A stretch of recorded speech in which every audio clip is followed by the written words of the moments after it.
Hey everyone, it's Madison and welcome back to another video. So today I'm going to be doing my mid-year book freakout tag. So I'm kind of behind on my Goodreads goal. I haven't read that many good books this year, unfortunately, or very unique books. I've only read 33 out of my 100 book goal, simply because I was in a reading slump for much of the first half of this year and only recently got out of it when I started this channel. And I'm trying desperately to catch up on my TBR and my reading goal. I'm doing pretty well, actually. Going from being 20 books behind schedule to 10, I think that's pretty good, especially in less than a month. Especially for me, who reads very, very slow. But I'm going to go ahead and do this tag. It's currently June 12th, so not actually halfway through the year, but I think I've read enough good books that I can answer these questions, although they probably will be uninspired. Hopefully next year, though, it's going to be much, much better and a lot more good books. So let's go ahead and get started. Okay, so the first question on this list is the best book you've read so far. So for me, that would definitely be The Memory Police by Yōko Ogawa. So this is a translation from Japanese, but did not feel like a translation at all. It was so beautifully written and so beautifully translated. This is like an Orwellian type novel, like 1984 and The Giver, which are two of my favorite books of all time, and this one quickly made it onto my favorite books of all time list too. I absolutely loved the writing. I loved the development of this world, and while I can agree with a lot of people that it is very, very slow, the payoff to this build-up is just amazing and leaves you really questioning how much you've taken for granted and just life in general, and had me staring up at the ceiling when I read this in school during May. I finished it in the middle of my class and I couldn't scream like I wanted to because it was so good. The second question is the best sequel you've read so far this year. So I haven't read that many sequels, but I do have one that definitely stood out to me, which is Orange Volume 2 by Ichigo Takano, I believe is how you say her name. I apologize if I pronounce any of these names wrong. I'm very bad at speaking in general. But I absolutely loved this conclusion to this manga. It had me in tears. I do agree with a lot of people that say the ending is kind of unsatisfactory. It's not like perfect, and it seems everything's just kind of tied up way too quickly, but I would say that the characters and the dynamics and the discussions of mental health and mental illness, they really struck a chord with me, and it was just phenomenally written and drawn and beautiful, you know, for it being one of the first manga collections I've completed. And the first manga I actually ever read was Volume 1 last year. It was an amazing place to start. I would recommend that, even though I haven't read enough mangas to do any kind of recommendations. Question 3 is a new release you haven't read yet but want to, and I can answer this 100%. The Ones We're Meant to Find by Joan, I believe is how you say her name. Again, sorry if I pronounce it wrong. So excited to read this book. I have been waiting forever since I first heard about this book last year. I freaked out and wanted to read it, and I have it on hold at my library. It's like a 12-week waiting list. Yeah, so it'll be forever before I can actually be able to read it, but I am very much excited for it.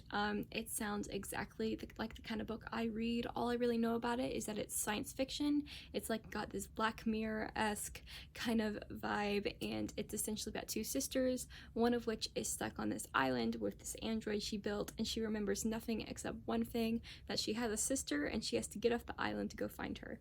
And I'm already hooked. Please give me more science fiction, dystopian, everything. I want it, and it sounds amazing, and everybody that I've seen that has read it absolutely loves it, plus the cover is amazing. This is one of those kind of books that I would love to spend money to buy, if I had money to spend, that is the thing. And I'm just so excited to read it. I really hope I'm able to get to it this year. If not, I will get to it eventually. That hold better come off soon. Okay, so question 4 is most anticipated release for the second half of the year. And gonna be honest, I haven't really been looking at the most anticipated release lists, and I just did, and I didn't really see any novel that really stuck out to me that I really wanted to read. However, I do have one that I know is not so much being released in the second half of this year, but rather becoming available for me to buy in the US, which I am so excited for, which is Loveless by Alice Oseman. Alice Oseman just this year has skyrocketed to my favorite contemporary author like ever. I'm currently reading her book Radio Silence. I've read Solitaire and her graphic novels Heartstopper, and 2 of her novels, I Was Born for This and Loveless, her 2 most recent ones, I believe, are not available for me to just go to the bookstore and buy currently. I'm not so sure about I Was Born for This, although I do really want to read it. I don't know if it's available for me. It's definitely not available in my online library. However, I know Loveless is coming out, I believe, November 2nd. I could be wrong, but it's in early November. It's becoming available for me to buy in bookstores, and I am so excited to read it, because it features around an aro ace main character, and if you don't know, I am asexual, and I've never really read a main character. First of all, I've never read a main character who's had the same sexuality as me, or at least one half of it, and I've also never read a side character who had good representation. So I'm so excited for this book. I've heard it's amazing, and I am ready to cry, and I'm honestly, right now, I'm putting it as one of those anticipated 5 stars, like going to be one of my favorite books. I just have to get my hands on it first, so I'm waiting impatiently for November. It better get here. And also, I love the cover, because the cover is illustrated by Alice Oseman herself, and you know, I just really want to build up that collection. I am willing to pay money for that. Okay, so the next question is, what is my biggest disappointment of the year so far? And I feel like for me, although I still really enjoyed the book, it would have to be An Ember in the Ashes by Sabaa Tahir. I talked about this a lot in my May wrap-up and my vlogs like around then, because I was super duper excited for this, and it was very much anticipating it because it was on the Time magazine's list for top 100 fantasy books of all time, and now I feel like I can't even trust Time because it was not deserving of being on that list. I'm sorry, it wasn't. It was a good fantasy novel. It was a good fantasy novel, don't get me wrong, but it was so cliche. And I feel like I talked about that all the time. It played into all of the tropes, all of the classic fantasy setup, especially for YA fantasy and the romance. No. However, I did end up enjoying it simply for what it was. I gave it 4 stars, which now I'm thinking of moving it down to a 3.5. I'm not sure. I feel like I'm not very good at rating stuff right now, and my initial rating always isn't like my final rating. And considering how I feel about this book still, it's very much just I do continue on reading the rest of the series this year, so hopefully it'll be good, but we'll see. And to combat my biggest disappointment of the year, I have my biggest surprise of the year so far, which would have to be Fullmetal Alchemist Volume 1. So I read this from my library, and I read it in like one day, but before this, I had tried watching the anime for this, and I've just found that I can't watch anime. It's not my thing. Not a huge fan of it, even when it is English dubbed. It's just not really my thing.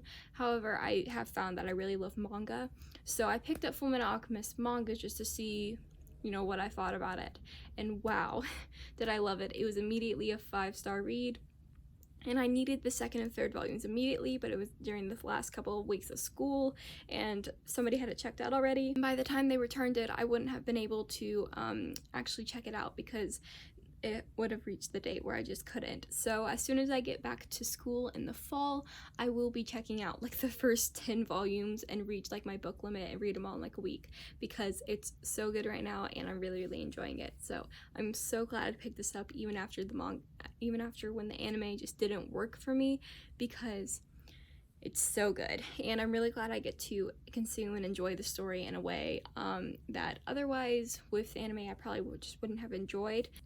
Okay, so favorite new author to me. So I think I have 2 for this. The first would be Tahereh Mafi, because I just read A Very Large Expanse of Sea and gave it 5 stars. It was so good, and I'm so excited to continue reading her books. I'm gonna go back and read Shatter Me, I think, and then she has a new like contemporary novel called An Emotion of Great Delight, which I am very excited for. It just recently came out, and so I'm just on the edge of my seat with it on hold, again, another book on hold that I am so excited to be getting to. I should be getting to it within the month. And then the other author that is quickly becoming my favorite would have to be Marie Lu. I read her first book, Legend, for my 24-hour readathon last month, for the Asian readathon, and I absolutely loved it. And this is just her first book, and so I just have a feeling that she's quickly going to become one of my favorite authors. Plus, she's continuously putting out new and creative stories, and just her talent for just creating so many worlds is amazing to me, and I just have a feeling that I'm going to love each and every one.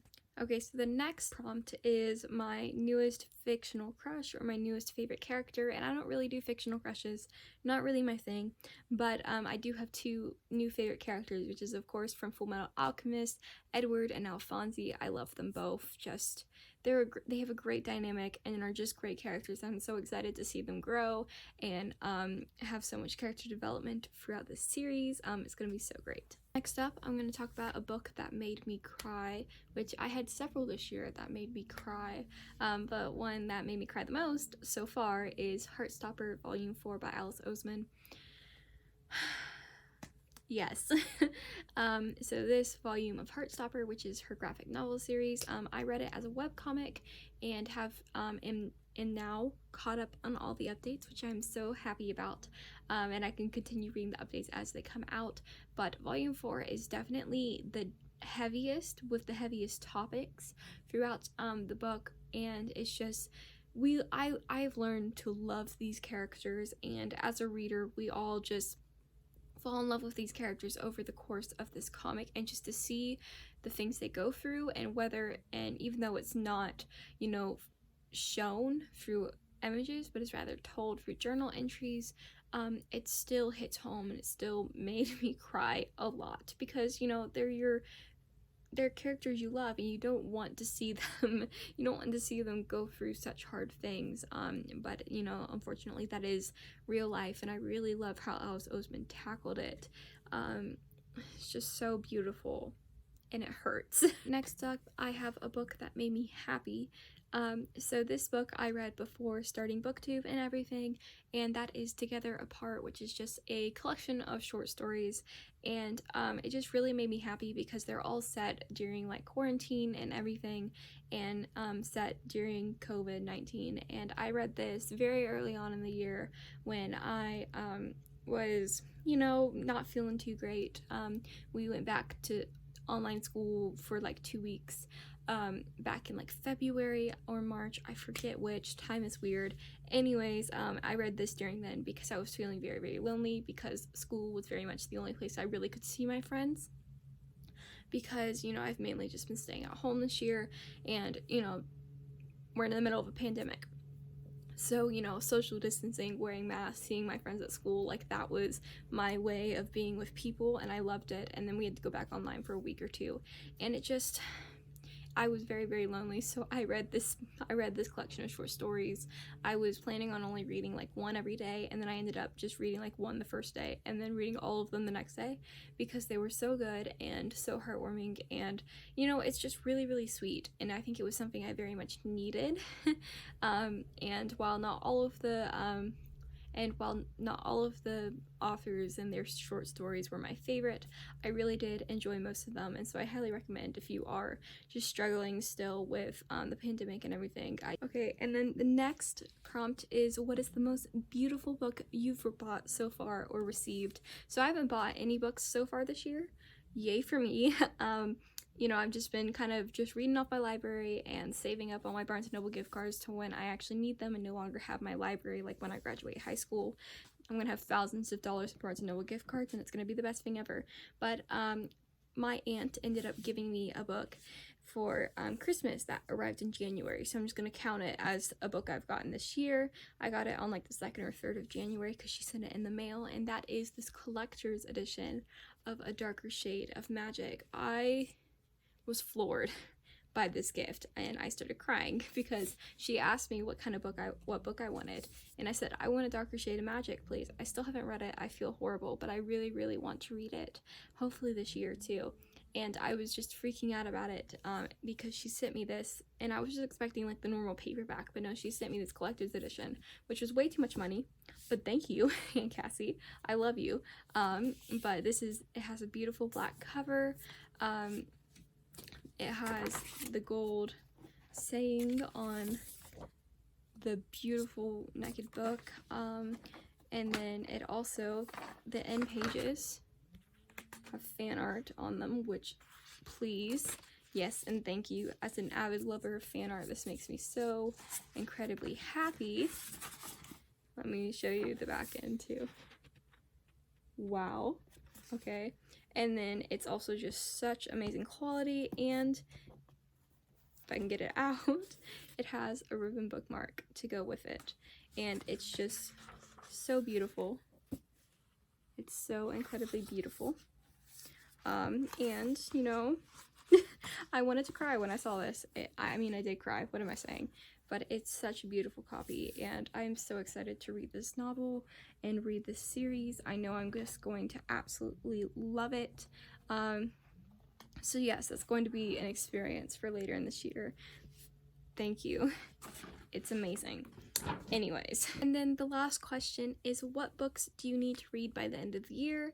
And in response to this, I say way too many to count. So I just have a ton of books I've borrowed. One is Sorcery Thorns, which I just recently started. Another is just continuations of series and books that I've already started, which is just this stack of books that I've also borrowed from my friend. There should be another one, which is The Mysterious Benedict Society by Trenton Stewart. The first one to this. It looks like that.